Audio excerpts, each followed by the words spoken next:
you don't really know what's going to happen. We want to make sure that everyone can be chasing that American dream. Sometimes the only way to succeed is just to not give up. Now they know the other side. All right, well, let's get started, dude. So this is literally, as fancy as this is, we're already rolling, so we're just going to jump into it. And I'm going to start off by pointing off that my business partner, Mike Ross, is not here yet, which is wonderful. He's late. It's the first time ever on the history of the podcast that we've started without our co-host. And we're going to give him a really good, big round of applause as soon as he walks in. Deal? Deal? Yeah, we'll give him a nice big round of applause. He'll be here in a minute. He's literally out coaching real estate agents and just rushing to get back. Yeah, so it'll be good. But hey, we have two wonderful guests with us today.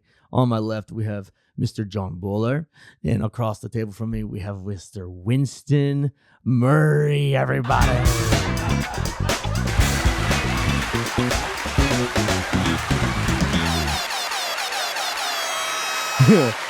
Just in case anybody want to know how excited I am to have you two. This is it. Welcome, welcome, welcome, welcome, welcome. So Winston, you are an entrepreneur extraordinaire. You've done an incredible job in the real estate business. You have a thriving brokerage in Portland and now kind of all over the entire Northwest. You have recruited like crazy. You've got to be one of, if not the fastest growing brokerage in the entire area. And it's all been really easy, hasn't it? Yeah. Yeah. Yeah. When you step back, you know, it all is working out perfect, just how it's supposed to. You know, I think I've leaned on like, I'm so good at taking hits and learning lessons and kind of dying and being reborn again. But like everything is a gift over time, you know, and like no path is linear in a sense that like in a day, like there's so many highs and lows. And then in a, decade, it's just kind of this even curve up. So having that kind of zoomed out perspective, it makes it easy. Yeah. Is that something that you think you just like have instinctively, like intuitively, or do you feel like that's something you've had to develop? I say that today. Hasn't always been that way, for sure. Yeah. Yeah. And so who's Jon to you? Somewhat of a Mr. Miyagi for me. and a mentor and a friend and a business partner and someone who is a deep thinker and a visionary and sees the future before it happens and has a good sense of perspective on the real estate industry specifically. I think the economy, everything that is exciting about the future of our world, less real estate and money and more people interested in how economies will, evolve, and all things that are so exciting that we're going to get into today is why Jon's here. Yeah, very good. Now, Jon, you have a background with Zillow. You've worked a lot with Gary Keller, like directly with Gary. You've got huge influence in the real estate community. You've had, obviously, Zillow, major player. You've had massive impact there. And it's really great to have you here. And now you're, connected with this guy over here and doing some pretty amazing things. So thank you for being here. Why don't you just tell everybody just a little bit about yourself and why they should give a shit about you? Yeah, Spit up a little bit if you can. I mean, you can check LinkedIn if you want to get like the background, but I don't know. That's a good joke. I'm at this. I don't know. I'm at the stage where I like to work on interesting things that are impactful to people, and I've known Winston now for 10 years or so, and been, talking with him, having our calls where we talk about growth and how to evolve and how to optimize and how to like support people. So I don't know. I'm at the stage where I'm just thinking, like, how do we help evolve the industry and do what the industry hasn't necessarily done very well, which is help agents sell more homes and help consumers have a better experience. And so, watching Winston's growth has been like super impressive, from looking at the P&L to the production to the kind of rapid expansion and thinking about the business in a more holistic way. That's me. But check me out on LinkedIn. The reason why I'm saying that is because he tried to introduce me to somebody on LinkedIn. I told him it wasn't in my introduction ecosystem. Because it's like I haven't used LinkedIn for years and years and years. Do you use Facebook or Instagram? Lightly. Yeah. Are you a human being? Or are you? Yeah, I am. I am. I mean, like anybody who knows me, like I'm more of like I'm more on it, but I don't post anything. I don't really care about that stuff. It's really interesting. Yeah, it's probably not, but to me it is. I don't know. I just think it's so oversaturated and so much of it isn't real. It's all a lot of white noise to me. So I try to find the people that I really care about. I follow them, the people that I know, like, and trust. And I like when they say something, I know how valid it is, just because I know them. But I just kind of figure everything else is bullshit, or at least 50% bullshit. Do you not think that way? Alan, what do you think? We were just talking about this in the car. It wouldn't be my first thought.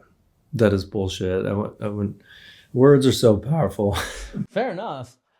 I don't know, man. It's just like you see somebody like taking a picture and they're smiling, and then as soon as the camera's off, they're they're sunken. It's like I think there's just it's like the ultimate like positioning platform. Yeah, it's both. It's like it can be for really cool things and not so cool things. That's fair. It's both of those things can exist at the same time. Yeah. I think it's hard to label it as one, Well, yeah, I think that's why I say, like, for me, it's like, I think half of it's probably good and half of it's, all over the place. But for me, I do enjoy it. I like tracking things. I like following things, but I think I'm not very active on there. Like philosophically, you should be thinking about that the world is now like this abundance of content, and your ability to navigate through what's true and what's not, and what's automated with AI and what's not is important. I spend probably 50% of my day in my free time trying to educate and learn. And so social media is a pathway, but with the abundance, you have to be able to navigate through the storm. I agree with that totally. I get a lot of really valuable things in content from, business leaders, good thinkers, tax professionals. Like I do get a lot of good input on there. So certainly it's not throwing out the baby with the bathwater, wherever that phrase came from. I think there's a lot to talk about in terms of how social media business strategy is evolving with AI and how to. I think you're right in that there's like it's reached this like inception of social media to where people are exhausted by the content and can like feel it, that it's a drain, and everyone can acknowledge that. But I think there's a way that it can evolve where it can be more like hyper local and raw content in real time with some support in AI. And like for us, probably managing our social media account for Works has been like one of the highest turnover, hardest positions on the team to fill. I think it's hard to manage any creative type personality. And the technology is changing all the time too. So you're constantly having to test and iterate, which is exhausting too. So one of our challenges is we want to get content from all of our markets. We're in 10 different markets, but we only have one social media person in one market. They're stationary. So we can create like, stock imagery and like things like that, which would be more generic branding, less like impactful to the consumer. So what we're trying to do is find a way where we can source content from our agents. So we're essentially having them post on Slack, on a Works social media Slack channel.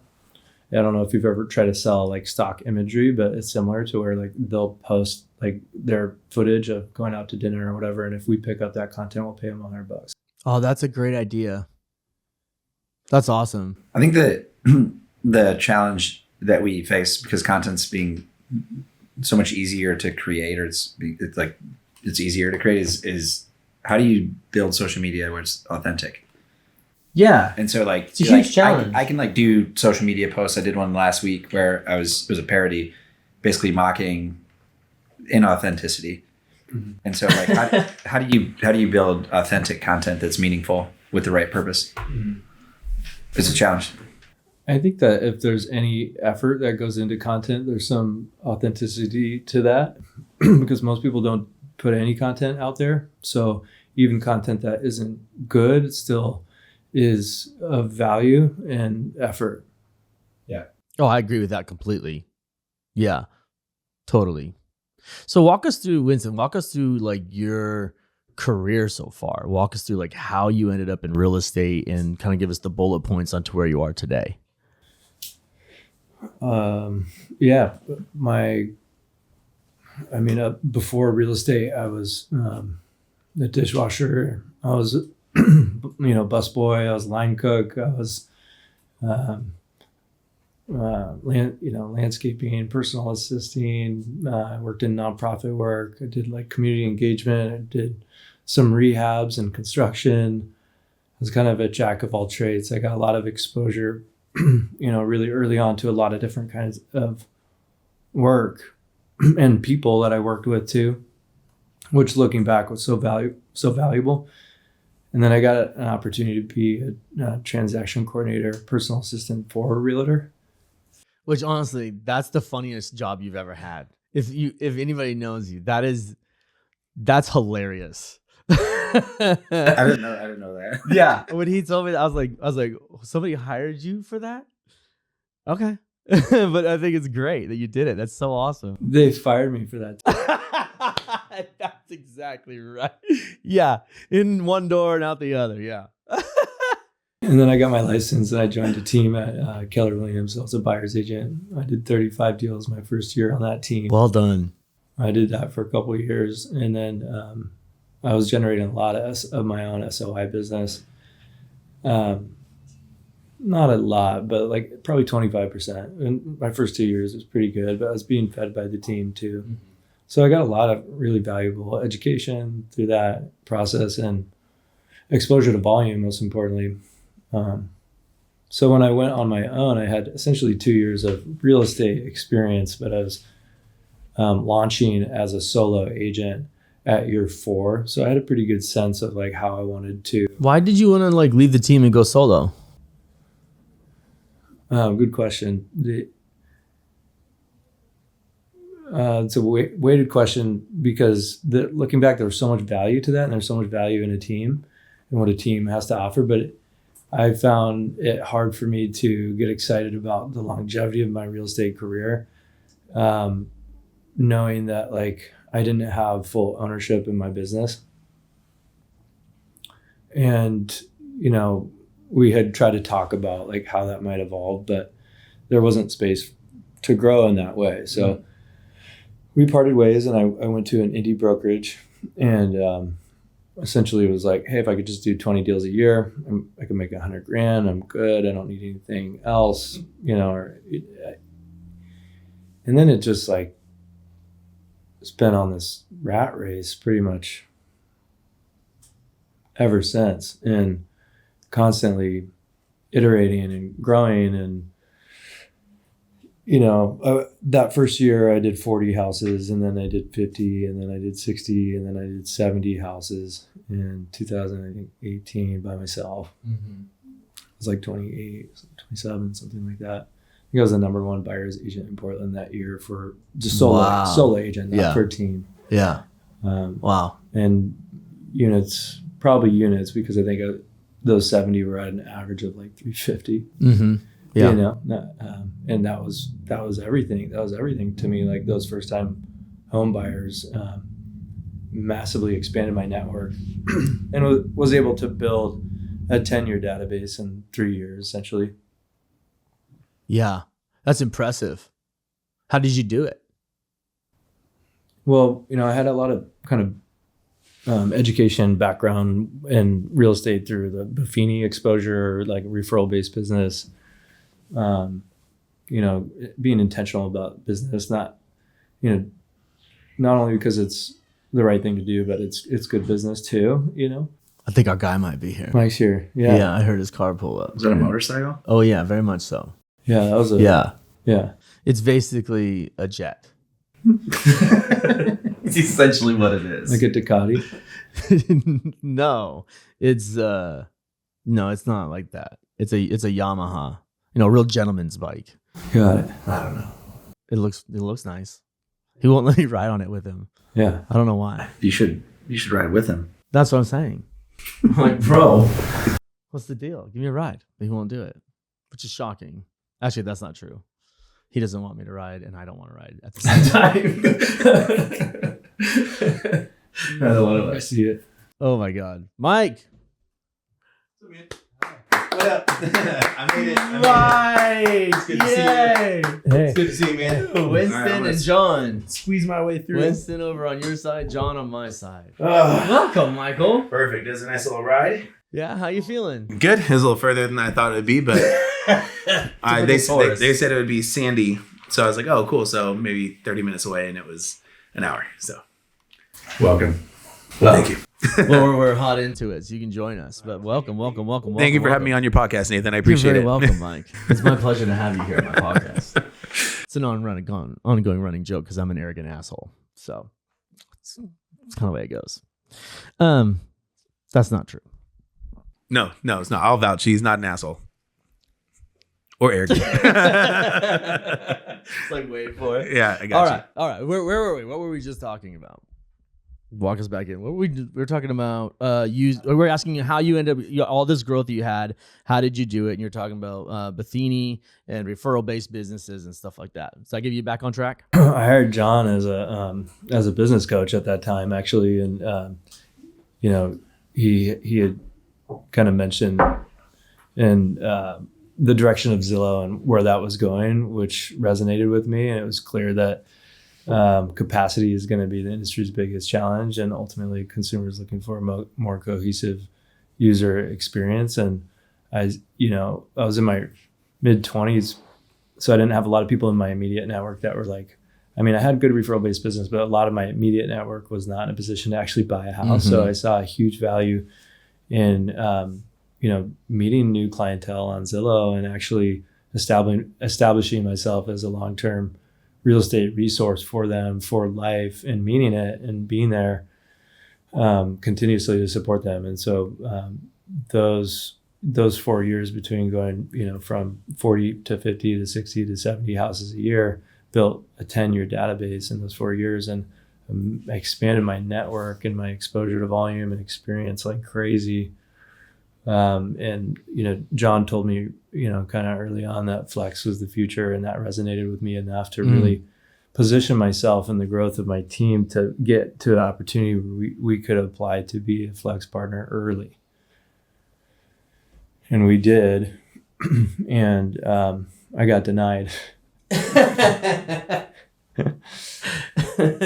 And they said, there's not enough people on your team. You're the only one selling any houses. You're not leveraged enough. I think we were 3 people.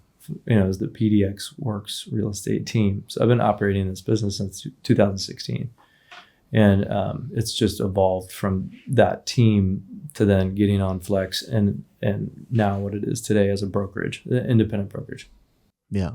So Jon, you were at Zillow at that time, like he was just talking about. So what was it like working with Winston, and did he do anything differently than other people that you were working with that you think contributed to his success? I was no longer at Zillow. Oh, okay. I had just done 9 years there, and I didn't really know what I was going to do. I was like trying to talk to smart people to build, which is where you typically get your ideas from, is listening to other people's challenges, and then you build solutions. And one of the things with Winston was that like he had a really strong P&L. And I recall always telling him like, you should go bigger and go faster. And like, I don't know why you're going so slow, because his P&L is really healthy. And if your P&L is healthy, then you should be investing in growth, not in like just taking the capital out of the business. So what I was always like valuing with Winston was his P&L is healthy, which means you need to go bigger. And so that was always kind of our battle, was me saying like, go for it, like actually take the risk. And Jon said, scale thyself. And that really stuck with me. Scale thyself. So that encouraged me to write down my process of buying and selling in detail. So I wrote like a 130-page manual of like, so detailed. The year I sold 70 houses is when I would stay up to like 4 in the morning writing this manual.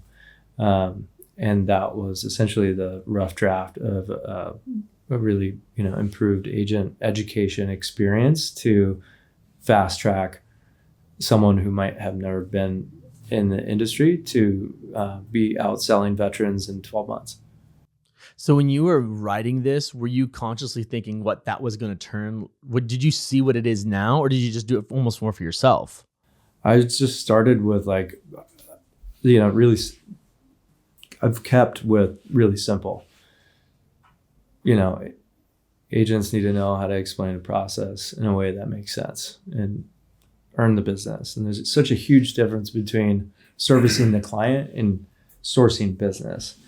And absolutely. Those two are so, like, I think a lot of people are like, I like people, I like houses. And it's a great job for me. And the flexible schedule. Yeah, totally. But they don't think about where the next client's going to come from. And that's why the failure rate's so high. And ultimately that's the industry's fault, because we're not setting a better expectation or not improving education to simplify it, not only for the consumer, but more importantly for the agent. The agent first, and then the consumer will be better supported. But the industry has a new challenge, which is capacity. Previously, this culture of like where the next lead is going to come from has created this kind of more dominant, not very sustainable in my mind, team model that I think is crumbling. And this wave of online leads changing the way agents meet their clients. And I see real estate turning into somewhat of a gig economy, to where agents have full ownership, data transparency in how they're running their business. And when they want to service a new client, they open follow-up boss. So when Nathan was asking that question though, where you're building that manual, was that just for yourself, or were you planning on like selling that ever, or just like for your brokerage only, or is that something you're willing to hand out for a recruitment tool, or you were just writing your process down for yourself? I've shared it. It's all for our agents. So we've just kind of continued to hone in on our Works agent education. My promise to our agents and everyone else in my life is that I promise it's not going to be perfect, but we'll always work on making it better, or I will. I think you have to, like, the whole idea of scale thyself, and Winston doing that was like, if you fundamentally break this down outside of real estate, in life, our biggest asset is time. Mm-hmm. And you don't know how much time you have. But what Winston was doing was not scalable. He had like just selling 60, 70 homes himself. So there's no work-life balance. There's no way to actually scale into a big organization because you are using your capacity. Justin Timberlake has a movie called Time. And like, they literally, like, that's the asset. And what Winston was doing was he was building the document and the content in order to scale himself so that he didn't have to sell 70 homes. If he has 10 agents that sell 20 homes, that's 200 homes. He can still sell 20 more. That's 220. Now he's tripled his business and he has a better work-life balance. So it's the concept of scale thyself is around like time management, which is literally in your life is the biggest asset that you have. I feel like that was a setup sales pitch for us too, by the way. In order to, when he said, if you want to scale, you have to have a healthy profit and loss statement, right? I was like, oh yeah. Yeah, I'm like, you wonder where you could find something like that. A company maybe who could produce something as such to you. Welcome to the sales department. That was not by design. Welcome to sales department. I'm like, we're going to the quintessential salesman. Wait, there's a pitch? I can do this. Yeah, let's go. I'm just going to take that clip and just run it over and over in Reels. I'll boost that clip for the Reels views. It'll be great. Sponsored by Real Accounting. So now Works has had significant growth in the last several years. How do you guys stay so consistent in growing and in education at the same time? It's always a push-pull. We go through these moments where it's just like blitz and we have to hire to catch up, and then that increases our capacity and we're able to kind of catch our breath. And it is an exhausting process because you're constantly like pushing and then pulling back and pushing, and you're never kind of flatline. But life isn't ever the same. It's always changing for all of us. And I think as much as less in the industry, but more just in life, we might try to like keep it the same as much as we want, but that's the only constant. So just really leaning into that, especially when you look at how AI is totally going to transfer the way real estate Dude, is we done, talk about this all the transition, everything Yeah. in our lives. So, which is interesting too, because I think a lot of people are scared to adopt to technology, but that's like one of the most important things we can do right now is influence how it's being adopted and what the inputs are too, right? Like everything AI is human input. So it's actually more human than anything. It's a accumulation of all of our perspective and with listed sources and everything. People are like, where is it getting its information from? It lists sources. Right. It's thorough. Yeah. And John and I have been talking about this a lot. And just personally, I've been like, yeah, adoption. And then I'm like, how I need to lead with adoption. So how am I leaning into it? And I don't know if you've ever done this, but have you ever had like a 2-3 hour conversation with ChatGPT? No. Yeah. I think most people aren't willing to do that. That's so interesting. Have you done that? No, but my prompts are all over the place. Like I'll go from all different subjects. So I need to kind of, can you like scrub ChatGPT or AI to kind of just restart and be like, hey, forget everything I told you because all that was random shit. Like I asked for like the best taco places, but also then like, the population of Peru, Yeah. so. The answer to that is yes. You just say it. I want to start over and it would do it. Okay. That's awesome. I think we should do that. And then we should Just start talking to it. I did like a 4-hour session last night and I started in kind of like a more political environment and I ended up like talking about my finances and portfolio management and portfolio optimization theory. But it was a really fun, I was like laughing. With like ChatGPT? Yeah, I was like sitting in my hotel room, like talking to AI. It sounds weird now, but I mean, that's just a normal conversation later. It's actually quite enjoyable. And, and if you That's so follow interesting. a lot of like the most successful business people in America, they use AI for research. Yeah. So you can become educated really quickly by using it. But you have to be curious and you have to be willing to ask. Well, we were just talking about this the other day because there was also something came out that said like that artificial intelligence, specifically things like ChatGPT, are really ruining people's retention and memory. Like people aren't retaining the information. It's just so easily inaccessible. You don't have any need to retain it. So there is the people who are using it smartly are probably trying to find a way to retain the information, but collectively, we're not retaining the data as much as we would if we went and found the information So ourselves. the like people that they're like B2G podcast, which is with Brad Gerstner and Bill Gurley. They just interviewed the OpenAI chief product officer, and he basically said, hey, like the model you're using today it's the worst model you'll ever use in your life. Totally. But the idea is if you're using it as a substitute for not thinking and absorbing information, you're using it wrong, because where we will go is that you will be managing AI agents and you're going to have to manage them through your thoughtfulness. And so if you're not absorbing it, you're kind of like, Do you think that we're going to get there? That there'll be full AI agents? yeah, in like the next probably 3 months. I mean, Salesforce is already doing it and they have crazy adoption. What do you think, Winston? I agree. Wow. How do you feel about it? We've talked a lot about how it's not like AI that's necessarily going to replace agents as much as agents who are adopting to AI.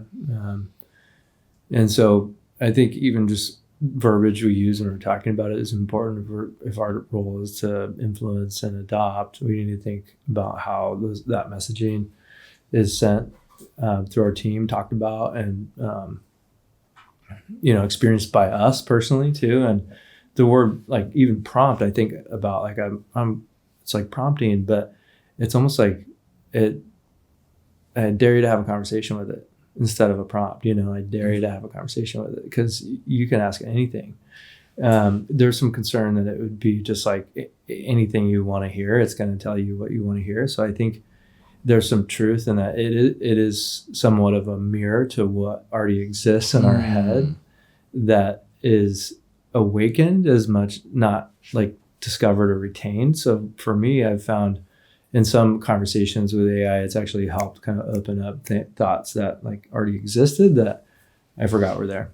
Yeah, I think when I've used it before, I like to ask it like to criticize my train of thought, and that helps because I'm like, oh shit, and then it makes fun of you sometimes. But I do like that. It's like because they ask like, "Are you sure?" And I'm like, "Yes." Like criticize what I just said. I'm trying to see another perspective of it. Totally. And I do that that too. helped. Yeah, that part that did help me a lot. I'll be like, tell me something that, maybe you think is hard for me to hear. Mm-hmm.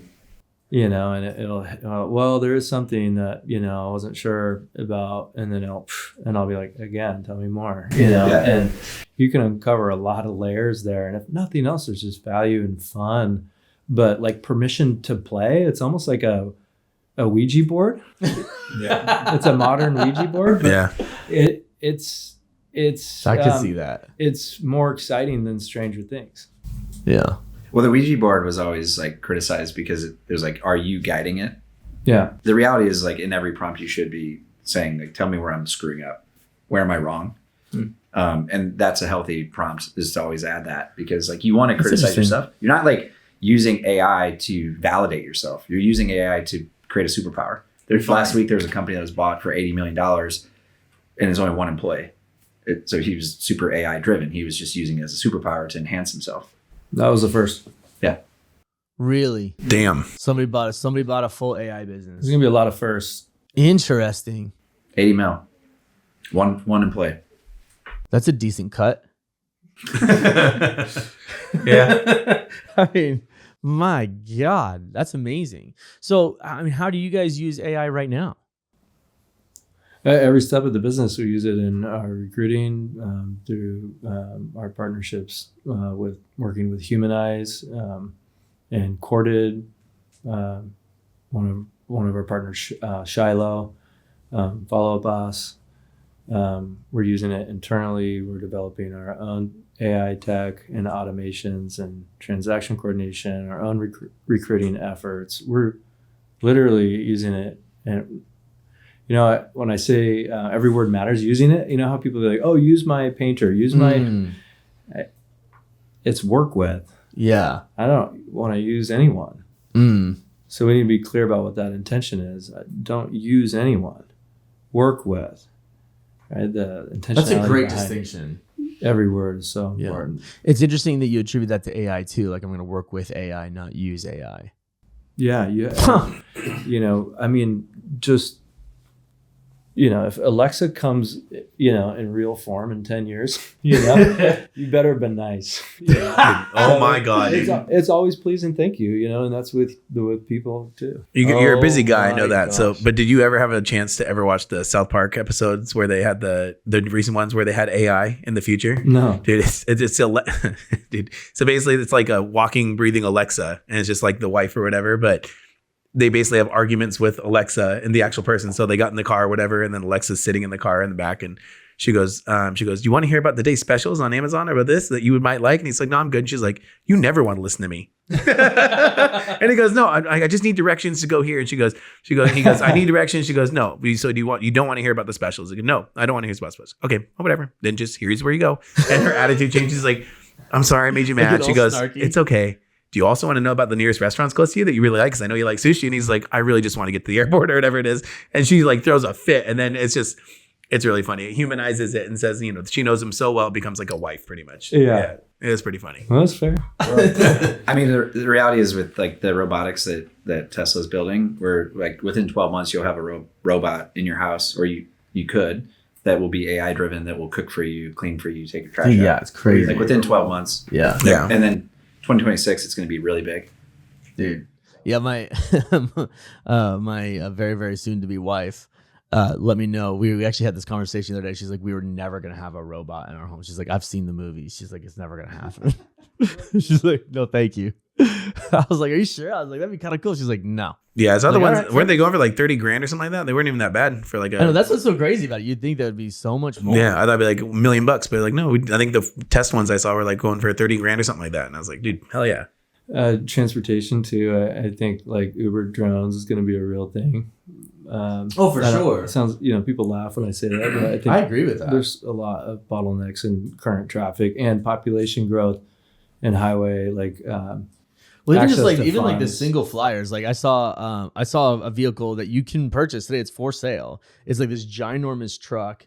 It's got like 4 captain's chairs in it, and then you stop it, and on the back of it is folds out into a helicopter, like a little 2-person helicopter. And I'm like, hold on a second, you can travel with your helicopter? Like, that's crazy. Like, you can buy it. It was like $300,000. Autonomous cars in Texas. It's amazing. That I was gonna say is like last week, robotaxi occurred in Austin. Yeah. Mm-hmm. And I think the use cases, I had not thought of this, and I've been explaining it to people as this has been rolling out, is like, think of a world where you're in New York City.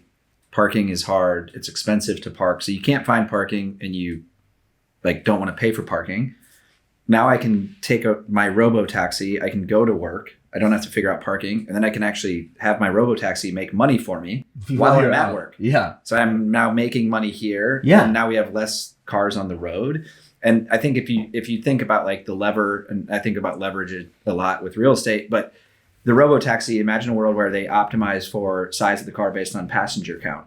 So now instead of having like, you look at the Teslas right now, there's like 4 seats, but there's no driver. There's only one person in the car. So you could actually take the car, turn it into like 1/4 of that for people that are looking for one passenger. So I envision a world where like the robo-taxi is like how many people, and then the car comes based on the size. You're just like a little phone booth rolling down the road. Yeah, I mean, they already have that. It was like, Yeah.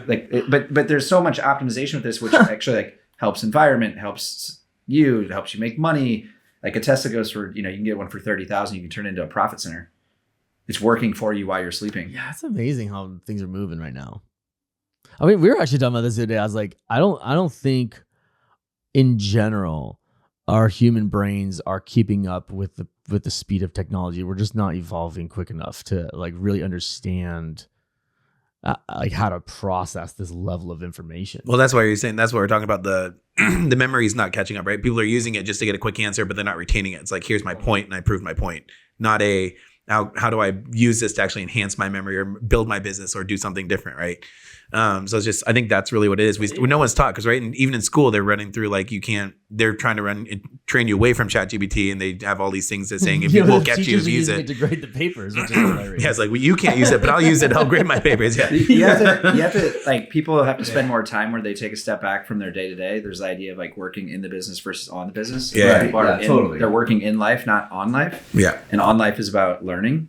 And so it's not that like people can't keep up. It's, do you spend time, take a step back, and actually educate yourself? Yeah, I'm not saying that they can't keep up. I'm simply saying that as a whole of a human species, we've been thrust into a pretty like the last 100 years has been wild for just technology. It's just been incredible. Like I think about my grandpa. My grandpa died a few years ago, lived till he was 98 years old, which is just awesome, right? Like it was almost, you can't even really be sad. Like you're kind of sad he's gone, but you're like, dude did pretty good. You know what I mean? Like he did great. But dude, he was born on a farm in Nebraska that didn't have indoor plumbing. He remembers the first car he ever saw. Like, I mean, like these are like, he was like a boy. Like he has memories of like, oh, that's a car. I've heard of those. To that, seeing like television, color television, personal computers, like to the point where like he's like, when he was in his 90s, one of my favorite things about my grandpa was he emailed a lot, and always from the bottom of his email it said sent from my iPad. You know, he's like 88 years old, he's like typing up on an iPad. Like he loved technology. But I think about like what that guy went through in 98 years of life. We might be the only, I'm not sure how it's gonna go, but from having so little active technology in life that was like, I mean, he didn't have electricity or plumbing when he was born. That's and wild. to die, you know, in a state of the art facility and working on an iPad, and like that's a huge chasm to go through in 98 years. And so I think about a lot of people, you know, as a whole, I feel like humanity is just trying to catch up with the pace of the technology. Like our brains are like physically trying to catch up. And the people who are catching up quicker are really maximizing it. But as a whole, we have a big way to go, I feel like. Yeah. And it seems, I was going to ask you this question too. I think AI just seems overwhelming when you just say the word, because when I look at, there's so many other, like you're mentioning, other companies adopting it. So I don't know which app to download, right? Like the two main softwares I know is like ChatGPT and then Grok, right? Those two. But I don't know which one's better, which one should I use. And then when it comes to AI videos, there's like the Google VO3 or whatever that just came out. And then I'm getting pitched like on Instagram, all sorts of different AI versions to use for different things. So I don't know which ones are scams, which ones are good. Like it does take a lot of time to figure out what companies to trust. And, I don't read all the service and agreements. Fuck, I can download the wrong app and they have access to my life, more than I knew. So what do you have a preference between Grok and ChatGPT, and, or if you want to do AI videos to train assistants, do you have an app or a company you like to use more? Well, John, we were talking about Gamma for social media, and I'm on ChatGPT 4 Pro, and work with it on everything. You can just like screenshot and be like, hey, what do you think of this? And upload the screenshot. Hey, like you sent me a link to a video, and you're like, hey, watch 3 minutes, 30 seconds. This is what we need to focus on. I literally screenshotted that text, didn't even open the video, put it in ChatGPT, and I said summarize it, and then it just summarized it. Oh my gosh! And then never watched the video. That's great. Yeah, He didn't tell me that until just now. well, I screenshotted its response in text. I would say this with a caveat. Like I think everyone. So funny. Dude. I mean, it's funny. The whole work together is going to be around adoption. It was like So it was a makes Bill That's Ackman so exciting. podcast. It was like an hour long. I listened to the whole thing, but I sent it to Winston because I was thinking about it at that moment about that topic, and it correlated. But I think everyone should be also really thoughtful about like this specialist. I wouldn't even answer your question because everyone tries to use this topic as like this. I'm an expert at whatever. It's bullshit. The reality is everyone's learning right now. The best thing you can do is educate yourself from like the actual people that are investing in these companies, in my opinion. And so I spend my time studying really successful venture capitalists, CEOs, and listening to them because those are the experts. The people you're getting on social media and all that shit, that they're full of it. They're trying to monetize you. Yeah. And I think we're just at a phase where no one knows. And if you listen to Sam Altman from ChatGPT, he will say this. He will say, we don't know. We're trying to catch up. So I would be very skeptical of the people that you're getting, marketed to. Yeah. It's like Instagram Reels or like advertising and saying, download this app and you can create your own AI video and stuff. And then I see the guys who, like you said, that somebody just solo person sold his business for 80 million. There's guys on TikTok right now who are making like they using VO3 or whatever, and making a killing by they adopted and created this like a Sasquatch who's I'm not sure if you've seen it, and he's so funny. Yeah. Wait, so absolutely, it's so funny. The question for the group, Meta just bought a company for $20 billion for 49% Scale.ai. They got 49% ownership of the company. The CEO is moving over to Meta to lead their AI business. Do you ever listen to, does that guy market to you on social media? I don't think so yet. I just some random like no, because he's the expert because he's focused on actually AI. He's not trying to sell shit to you. Yeah, and that's what I'm getting right now. It's like the different apps. Like download this app and this will be the new AI voice or something. So that's all. That's what I'm really getting at. And to be fair, like I said, I need to just spend more time on. I know how to use it. I just need to spend more time on learning it. I do like the fact that you can just take pictures and upload screenshots. I mean, when I just came back from Spain and Greece and all that. And my parents were looking up, like when we were going to the different churches and reading, they're like pulling up the books and trying to like figure out what everything's saying. And I was like, I never thought about it. So I was like, well, I took a picture of the tomb that was right in front of me with all the scriptures on it. And I put it in ChatGPT and I was like, can you translate this? And it said, yep. And spit out every single thing. While my parents and everyone else is trying to like figure out what this says. I took a picture and it was all right there in front of me. Yeah. And I was like, oh, this tomb is from this Pope and this person and blah, blah, blah. And they're like, how do you know that? I'm like, yeah. I just took a picture of it and then uploaded it. And then ChatGPT completely told me everything I need to know about what I'm looking at. Yeah. It's interesting. John says that was like, if there's a company that's claiming that they know everything, it's a red flag. I think, especially now more than ever, it's really important that in our culture and society, individually and in business and relationships, admit we don't have it all figured out. Yep. Yeah. Right. And so there's some humility, reflectiveness around AI and what it's doing to our society, where it's challenging every bit of our core, and I don't know, it's really exciting. But I think that's there's a lot of room for opportunity in the industry around that, and a lot of it comes back to empowering the individual agent and less dominance, kind of traditional leadership and control. because access to leads is no longer the problem. It's scalability and capacity. That's their challenge. So naturally, it would create an abundance, more individualized, reflective, diverse culture. And technology is doing that. Do you have any agents who are resistant to technology? Oh, yeah. How do you handle that? Including myself. We all are. I wouldn't say that about you. Why do you feel that way about yourself? Oh, there's still more. There's so much more. Interesting. Yeah. This is just the beginning. But I'm guessing you wouldn't recruit the people that are going to be like, no, I don't want to use that. I want to. Back in my day, we would just send mailers and that would be it. Yeah. You wouldn't recruit those people. You want to recruit the people who are wanting innovation. I think that's what you're kind of leading to.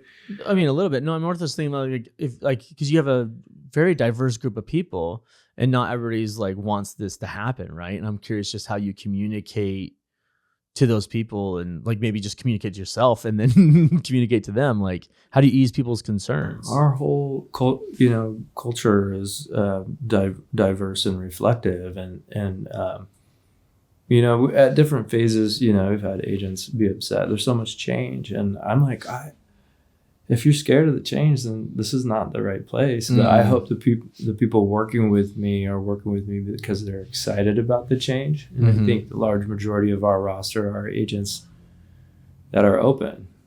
Yeah. We joke often that the pro and con of being like at a young, quickly growing company like ours is that you're at a young, growing, quickly company. Like it's like, like sometimes it's like the greatest, funnest ever. And then sometimes you're like, what in the world have I gotten myself into? And it's like, and we feel the same way. Like, like I think to your point, we're not isolated or in a cocoon from those emotions either. Like we feel the same thing that everybody else feels. Like sometimes we're excited and sometimes we're terrified, but that's the reality of growing something. You and I have talked about this before. I think that the phrase that people now say that I think is a cop out is, well, we're building the plane while we're trying to land it, which becomes this like exit where there is an accountability. You can still build and scale and do it responsibly. And so, I don't know, I think the exciting phase of a company is when you're actually building. That's when you get to get creative and you get to take big swings. And I think we need to stop with the excuses. And there's a concept of like the obstacle is the opportunity. So when you have a negative thing that comes in front of you, that's where you need to lean in. You actually lean in. Gary Keller actually said this on stage one time that it really resonated, which is like, if you don't want contact, then get out of the business. We should actually try to create conflict. That's how you build. And it's like the classic Tony Robbins. He's like, life doesn't happen to you, it happens for you. Like that's one of his big mantras, right? It's like, and you go through his story and what happened with his parents and how they grew up, and that shift in his mindset of like, well, this didn't happen to me. This was what the person's going to propel me to greatness is because of this. I'm grateful for that thing that hurt me. And obviously nobody wants to get destroyed, but at the same time, you're like, but you can still be grateful for anything. Like if it just depends on how you use it. Like I told one of the things I've communicated with my kids a lot, because I went through a divorce several years ago, and I was really age appropriately, but I communicated a lot with my kids. And one of the things I really got out of that was you just can't waste your pain. Like it's really valuable. Like you have to find a way to like, that was a great opportunity for me to connect with my kids like significantly. We've bonded heavily, and it was not a great situation. Like divorce sucks. Like even if it's maybe the right choice for us, it was really challenging, right? Like, but for some reason me and my kids have a fantastic relationship, and it's like, I kind of spend more intentional time now with them than I did before. I hate to say it, but like, I think when you're in a family and the routine of things, for me, it was like, I don't know, I just didn't spend as much focused energy on them. And now it's like, this is like my whole world right here. And so, pain is going to happen to everybody, but how we handle it, what we do with it, what we create that in is so valuable. It's like you're saying, in the days it kind of goes up and down, but over time things smooth out, right? And it's like, I think it gets more and more smooth depending on how you handle the great highs and the great lows. I've always thought of this as like the life is a microcosm of a bunch of small decisions that then compound and lead up into this kind of greater outcome. Yeah. And totally. so like that, those decisions come with both positive and negative situations. But if you directionally can make good decisions and you do that and understand that it's not about one right decision, it's actually a bunch of small decisions that you're making. That's where goodness occurs. I agree. And I mean, to take it one step further is like, if you follow venture capital theory, venture capitalists will invest $1 million in 100 companies. It's $100 million in investment. All those 100 investments, they're looking for a 10x return on the overall portfolio. So I invest 100 million. I'm looking for 10x, $1 billion. I need 1 out of 100. So I'm going to fail on 99 of my decisions that I made.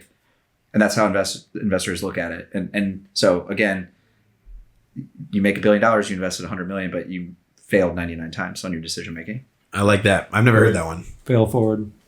I've heard that one. But yeah, no, that one is super cool though. I like that. Yeah, you gotta have a big enough exit to compound to cover all the losses. Yeah. That push and pull thing you were saying though is real. I mean, that's my favorite objective ever was from any kind of business owner I was talking to or working with us before we did all this stuff was they're like, well, I'll do it when things ease up. Mm-hmm.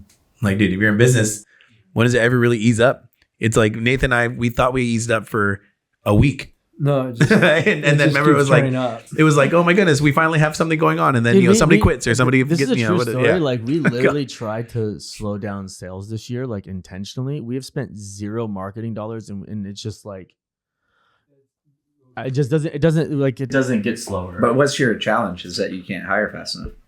Yeah, that's part of it. That's definitely a certain part of it. Another challenge for us is just making sure that we have the operations that can handle growth. And so it's like, it's not just people.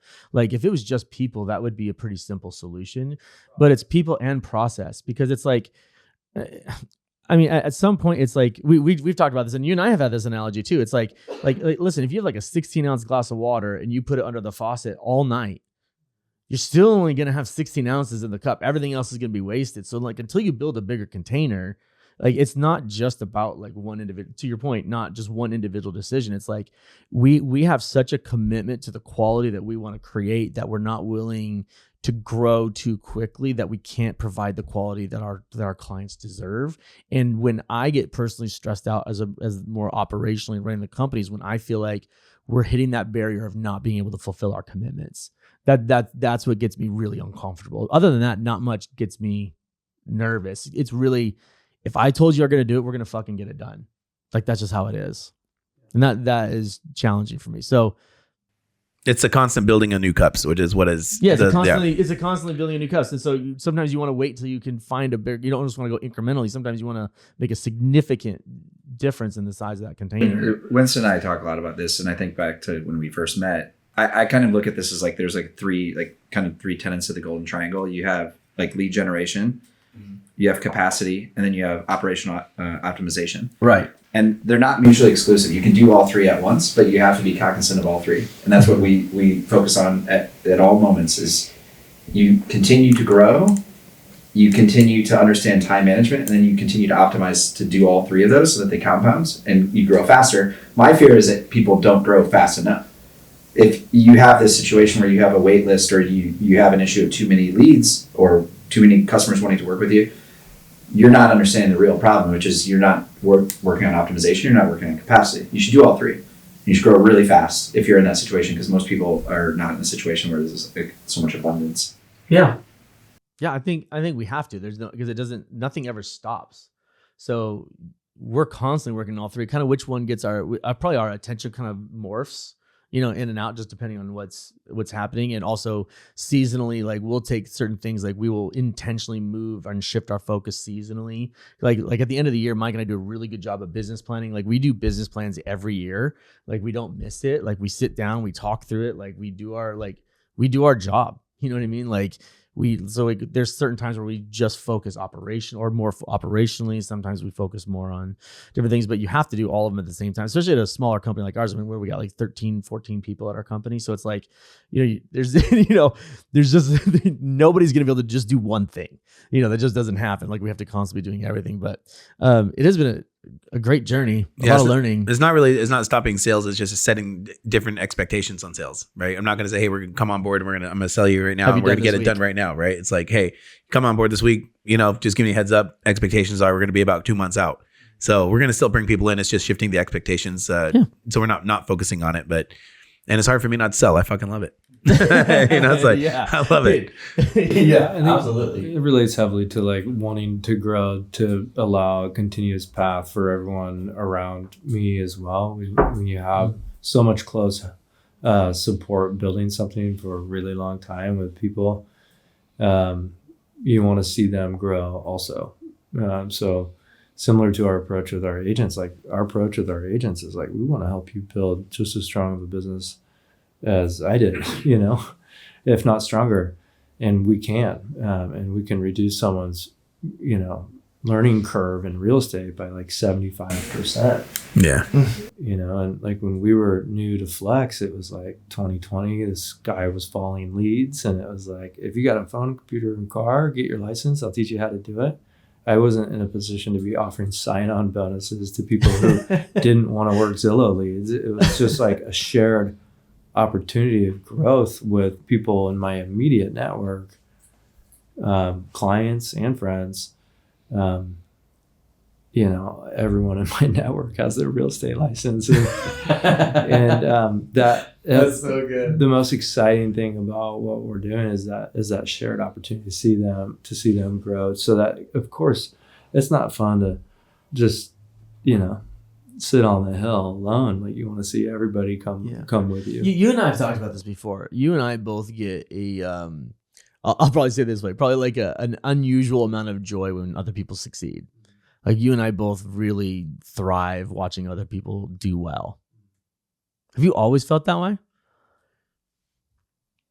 Yeah, I think there's a lot to talk about there. If we're, in terms of like a entrepreneur spirit and common personality traits, I think there's some level of like just looking at my background and just feeling like this kind of need to like survival kind of mechanism, right? Like if we're going to go really deep and honest, like I think a lot of entrepreneurs, including myself, have a lot of like past experience that may have like made them want to feel like they need to prove something and or have something to prove and or have been in like somewhat of a survival mode for a long time. So some insecurities that come with that, admittedly, but you need that past experience to have the drive to persevere, because if the motivation isn't matched to the goal, then it's just not going to happen. You can think about what you want, but are you really willing to put everything on the line to because you believe in something so much, Most entrepreneurs we bring on here have that need something to prove mentality. The hardest thing, it's unfortunate that you need that sometimes, though. Like all the getting bullied, being fat and stuff like that's pretty much the only reason I work out, and I love to eat. But those two things. But like, detail. Yeah, but, I was like the fat kid in the neighborhood, and like that motivation was like, I remember that bullying and that pain. I was like, I'm never gonna be the fucking fat kid again. I'll beat the fuck out of anybody who ever says that shit. So I went to go to the gym. You look ripped. Yeah. Thank you. But that was a motivation. It was painful enough for me to make a change. And I made enough change where it's going to do that. But so there's value in that. It's not right, and that's why I think people are so quick to say what's good or bad, but both are equal. It's like those moments of pain that like make us so much stronger. And as cliche as that is, I think it's worth continuing to talk about and be reminded of, especially in this real estate industry and male dominant kind of industry and leadership roles, like having some awareness and emotional intelligence into the driving force. And I say that today as I'm like, sometimes I'm like, whoa, what did I do? That's scary, and I like have to kind of take a step back from it. And it's scary, Mm-hmm. But I think it's more common to come in and say, we got it all figured out, and we got it totally under control, but no, we don't. None of us do. You know what I told Mike about you the other day, which I think is really interesting? I said, what's really interesting is his demeanor and how he actually runs his business are complete opposites. I was like, he's very gentle. He's very calm. Like he's very very, very chill, very loving. But business-wise, you're like one of the most aggressive people I've ever worked with. It's just amazing to me. And I think the juxtaposition is a very unique thing that brings a lot of value to your company. Oh, that's interesting. Is that what ChatGPT says? ChatGPT, he said this. Do you agree or not? Disagree with me? No, but I'm open to feedback. No, I mean, I think there's one component of like how you are, and then there's the other component of how you run your business, and they can be slightly different. I think. Well, yeah, they are. I just think it's so interesting. I think it's a significant variance. Like if you just hung out with him on a weekend, on a boat on the lake, and you didn't know anything about what he did for business, do you think you would be able to figure out like that he was like aggressively building and growing something? Well, I think what's different about Winston is that he's like a student. He's he has. I agree with that. There's no ego. So he's like agreed. Like I love data and I love like spreadsheets and all that stuff. And Winston's like, we talk about it and he's like continually learning it but he has a vision and he's a good dude. So that, I mean. Oh, agreed. Yeah. I don't know. I just think it's interesting. Yeah. I think it's really cool. I think it's a real strength actually. Cause I think what happens is like you were talking about, things are going really fast for people and like things are changing and some people have a difficult time doing it. But I think your presence is so calming that I think it just brings a lot of stability to your organization. I think it's a real gift. Yeah, there's no freak out vibe from you. The's no like if things were going wrong, it wouldn't be like freak out about anything. Yeah, it's like, and we're gonna be all right. Like everything's gonna be okay. I'm shocked that like the success of the business is directly correlated to the amount of questions that I get asked per day that I don't know the answer to. Yeah, and so there's this back to the student thing. There's a very learn. This is very humbling experience continuously, and enough to where I know that it's just always going to be that way. It's just easier instead of just submit. Instead of being like, I got it all figured out. No, I don't. I got to figure. No, I'm just like, I don't have it figured out, but I'm along for the ride. You know? And it's interesting now, especially just in the last like 30 days or so, and the growth of the team and that, I have to look back and really hope that the work I did early on is going to stay strong and ripple enough through the company. But there's so much now that's happening that is ultimately all, under and work, not under it. I don't even like saying that too. I'm trying to shift my language. We're not above or below anyone. We're right by side, and, but in this way with my position in the company, it is essentially all working through me and with everybody else. But a lot of it is me having to get really comfortable being uncomfortable. Yes. How do you feel being a boss?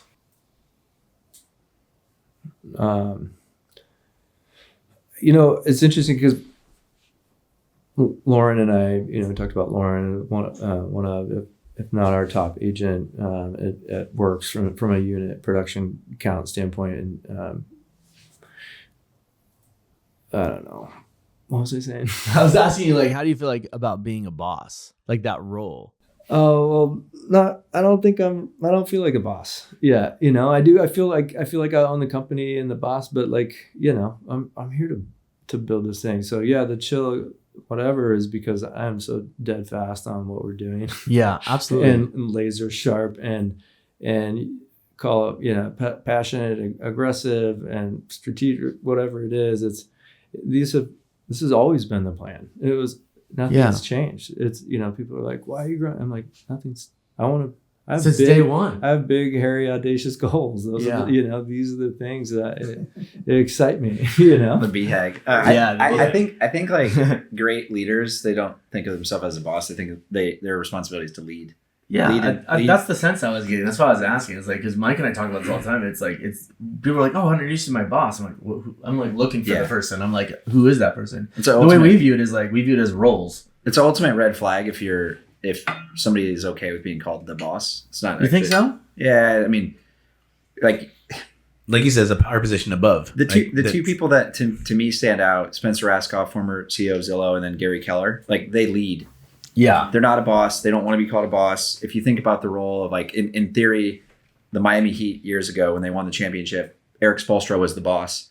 Pat Riley was the boss. But really like LeBron, D Wade, and Bosh, they knew their role. Everyone plays a role. Yeah. That's how we view it too. It's like a lot of my role is to make decisions. That's my predominant thing that I do at the company is make decisions. And that shifted. I mean, at the very beginning, we were doing everything. I was doing sales, I was doing marketing, doing everything.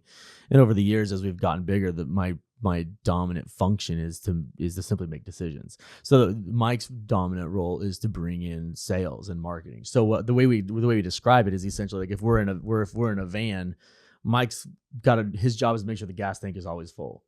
My job is I've got the brakes, I got the gas and the steering wheel. That's me. And then Amy, our head accountant, is the mechanic. She makes sure the car's always running. And like that's our function, that's our roles. But we're all in the fucking car together.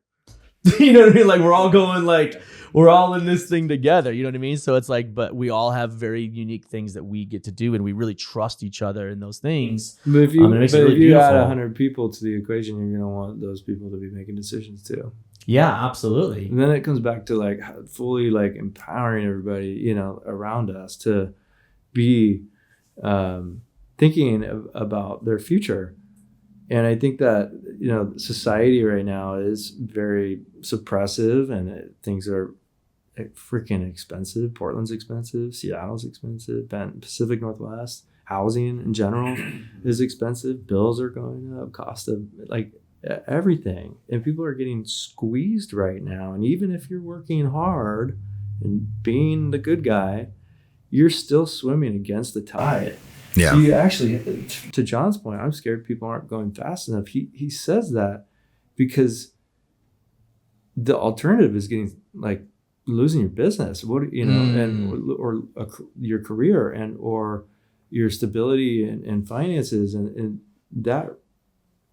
that's not just happening in real estate. That's happening in our society and economy in total. And it really is something that people should have permission to think about the future. And so with everything being so suppressed and people can't look past a 30-day check in runway in their income, they're in a survival mode to where they can't even lift their chin up enough to like give themselves permission to think of what an ideal life might be and how they might be able to actually take little steps, you know, to actually make it happen over a longer period of time. And, you know, thanks to Jon, like he like people need help lifting their chin up and just having, and I have a therapist, and I'm like, that's one of my favorite meetings of the week, you know? And I think in our, like people don't talk about that, you know, but they should. And it's, you know, probably weird if you're not, you know, it's like, we need to let that out. Otherwise those things come up in other ways, you know? And so, she had me do this exercise, like where she was like, hey, envision yourself of like you meeting yourself in the future. When you're 65, where would you be? What would you be wearing? You walk in the room, and what would your future self say to your current self? And I envisioned myself like at some beach house and Cannon Beach or something, me walking in, and it's me, you know, looking like I've kind of been through a lot of life and seen a lot of things. And I was sitting in a nice chair, I had a good view, you know, but that was a really cool experience in it. And since then, it's given me permission to really visualize and kind of think about what I want my life to look like, and feel excited about it, because we have to kind of recommit to that every day. Some days we don't, you know. I love that you say 65, because like society has created 65 or 59 and a half. But I would say to you is like, what about 45? Yeah. What about 55? Well, that's where I've been able to work back from that, and I'm getting a little closer to like a 3 or 5, you know. That's so cool. And, it's a great exercise. You know, ChatGPT has helped me with that too, and it'll like create like visuals and like you can. Yeah. Oh, there was this exercise that was posted on social media. It was like ask ChatGPT or describe your ideal life, and then tell me about like what a normal day in that future would look like. No. And you can go really like double, triple click on that. And that's exciting. And so my point is that was such an impactful experience for me that like one of our agents, I was like, hey, you should do this exercise. She's like, I don't even have the time to think about it. And this was what made me click with it. She was like, I don't even have the time. I'm so buried with life right now. I don't even have time for 15 minutes of visualization of what my future could be like. And I said, well, I was like, ooh, I don't want to push on that. I'm not going to like come off as like, you should do this thing. You know, I was more just like, wow, it was so impactful for me. So then I was like, just a word, right? Just even a flash of the future. What would that look like? It doesn't have to be a full hour meditation, commitment, just a flash. And the word flash resonated with her enough to where 2 hours later, she's like, oh shit, Winston, thank you so much, because I'm going to be such a badass in the future. That's great. I'm so excited about it. It was like 2-3 hours later, that she had messaged that back. And that It was clicked somewhere. Yeah. And Jon did that for me. Yeah. I did it last night in a one-on-one about growth. I did it this morning. The thought process is like, again, if you're so busy that you can't like work on your life, you're working in your life, then you're not actually living. And I believe that you need to take 20% of your time to invest on yourself and think about the future. So like for me, one of my favorite prompts that I do monthly is my net worth is X. This is my monthly expenses. And then you can make assumptions on kids, weddings, houses, whatever. And then you say like, assuming 11% blended average of return on investment from your investments, how much can I spend a month if I were to die at X age? And if the number is higher than your monthly expense, then it tells you your retirement age. And I do that because it's about thinking like, how do I live my life for my life, not for work? Yeah. And the society has created this world where we retire at 59 and a half or 65. The reality is you then can't do the things that you could do when you were 45 or 55. And so like I read a book recently, Die with Zero. Good book. It's a great book, and it's this concept of like experiences earlier rather than later. It's about like a real rate of return too. It's like not just the money, but like the life rate of return. Like to your point, going to China when you're 80 might be a very different experience than if you're going when you're 50. So Versus 36 and single. Ayo. that would be different too. That's good. That'll be fun. When Winston and I talk about this, it's like, look, let's go do it and enjoy what we're doing. But like, don't forget that you need to like focus on your life and your happiness and your livelihood. Like that's important. Well, I'm a reflection of all that is a challenge in the our culture too. Like I've lived that, and I'm like waking up to it. I'm like, whoa, I've totally went down the rabbit hole on this, and it's scary to wake up and be like, whoa, what did we do? But I also am like, with as much consistent work and effort over the last like 15 years into my business, like 60-hour work weeks, consistently 15 years pretty much, we're still just barely squeaking by. And our timing is great with AI. Like this model that we're offering our agents isn't scalable. It's not been done, and it's not scalable without automation. So our timing is good, but not by coincidence. Mm-hmm. We've been racing for that, knowing that we're swimming against the tide, and these changes were coming early on, and that's exponentially more true. So I think that I'm concerned for society and people. And housing. There's a lot of we see it. One of our Lauren, my good friend, her brother just died of houselessness. One of our agents committed suicide. Another one of our agents just had a stillborn. It's like the kind of access to like that, the raw life exposure through the brokerage and being the quote unquote boss of the brokerage, or just being in community to that extent and feeling some sense of responsibility for that also really drives me, and I carry that. We do have some kind of sense of responsibility to make it better, to give them the life that they're looking for. That permission thing you mentioned though that's huge, because in my head, not my head, but we talked about this before, is like the support system you have. And if you have the idea that maybe like the husband or the wife or one of the two, let's say the husband is like, okay, I know there's more for me, I don't want to just keep making the bare minimum and having to look at the next 30 days for a check. Then they try to think about, okay, I'm going to do this, I'm going to think bigger, I'm going to do it. But then if you don't have that support system for that, and the wife is like, or your family's like, why are you thinking about silly dreams like that? We need to think about like putting food on the table next week. Then you don't have permission anymore because you got pulled back down, and you're like, okay, you're right, I need to focus on just surviving and getting the next paycheck. So having that permission is really difficult to find, because you need a big support system, or at least somebody to be able to say, no, take the time, even if it's a flash, just, you got to get your mindset out of that. But it's hard to get permission when you have so much pressure on you to be the provider or not to think crazy.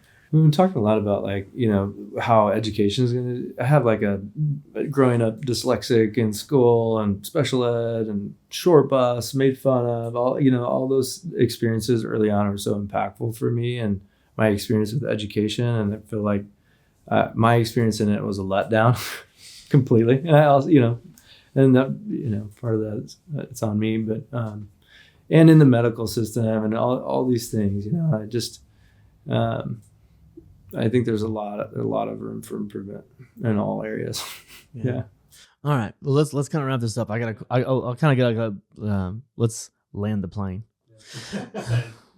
We're gonna do great. Yeah, running that around. So one of the things we really enjoy here is, people who listen to this are typically entrepreneurs, they're independent contractors, real estate agents, things like that. If you could just take like 30 to 60 seconds and just encourage the shit out of them, like what would you want people to be able to hear today? I think it's really important to recognize the power of a thought and thinking about, how our phones work. It's like our minds are antennas. And so every positive or negative thought or word really does ripple and have an impact. And so I think people are a lot more powerful. Even the powerful ones are more powerful than they might even realize. So power to influence is there for those, willing. That's wonderful. Any final thoughts besides putting your headphones back on because they're sliding off the back of your head like a bad haircut? They just keep going and going and going. He's like, I don't want to mess it up. I would just say, as an entrepreneur, be bold, be data driven, and realize that the world doesn't come to you, like you go to the world, like you create your success. And so there's no excuses in that matter. Like be bold, be aggressive, use data to leverage your skill set, and then realize like there's no one's going to give it to you. You have to earn it. And part of that is by having a flawless profit and loss statement that you can find at realaccounting.biz. That's true. Absolutely. John, Winston, thank you guys for being here and helping us learn a little bit more about the other side.